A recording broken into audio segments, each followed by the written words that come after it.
This is a teak folding chair, which is around about 1900 in date, probably early 20th century. Now let's take off this red leather cushion that we've made and show you the mechanism as to how it folds. You can see underneath the cushion we've got a nice cane seat which has been replaced. Now if I lift the chair up, hopefully you can see these grooves cut to the inside of both uprights of the back, and to these grooves on the seat frame you've got a corresponding pin which slide up and down the grooves, and the front of the seat is also linked to the back legs on the X frame, so they're going to fold as the seat folds. So as we lift the seat up from the back, you can see the legs fold forward. So that's quite a neat, clever little design, and that design really was starting to be used in the second half of the 19th century, towards the end probably of the 19th century. Now we can see that the chair doesn't fold completely flat, the seat doesn't go completely parallel to the back frame and the back and the front legs, but it's pretty good. I mean, that's certainly a very good, safe space saver. Well, let's have a closer look at the chair. Now, I said it was teak. I looked at it quite long and hard to actually decide that it is teak. And if I move a little bit forward, hopefully you can see the quality of the wood is very, very good. It's a much tighter grain than most teak that you see. You know, and I was wondering, is this Paduk? Is this teak? What exactly is it? I'm pretty sure it's teak, and it's a lovely quality teak for it. Now, as we've come in a little bit closer, we can see that the shaped back has been fixed to the uprights with open tenon joints to each end, and to each end you've also got 3 brass screws with the heads filed down, and if you look at that you can see that the slots of the screws are all nicely lined up.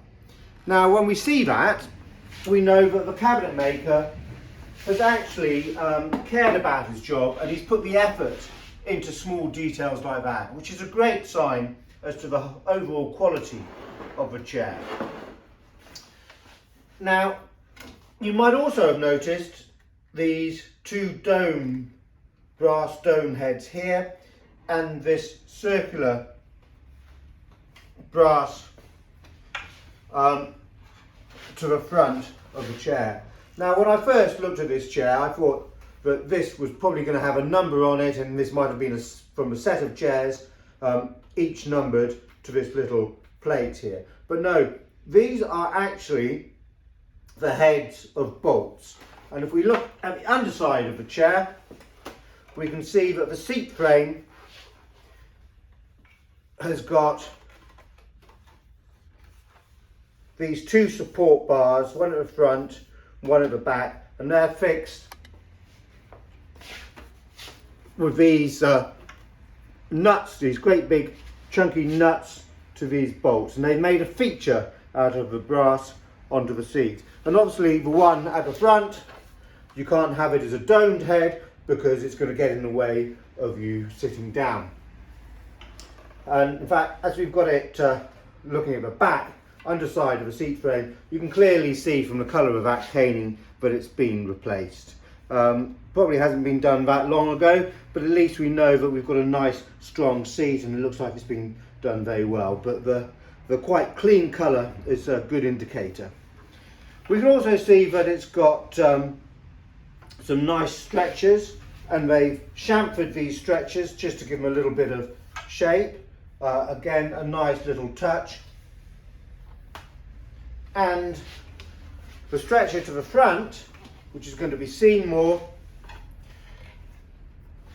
it's just a rounded D shape. So if we look at that profile on, we can see that's a D shape and it's nice and rounded, just to hopefully lift the chair a little bit.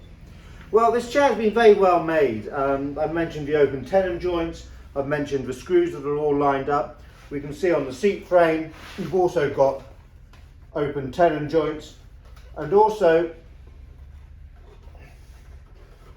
the seat frame has been cut at an angle here so it sits nicely to the back when opened. They've also used a good thickness of wood. I mean, you've got over an inch thickness in wood here, and the chair's got a very robust feel to it. It's a good, solid, strong chair which is going to do its job very well. So, to sum it up, it's going to be around about 1900 in date, early 20th century. It's made out of a very good quality teak wood. I think the chances are it's probably colonial, but very good quality colonial furniture. And yeah, that's quite nice and comfortable.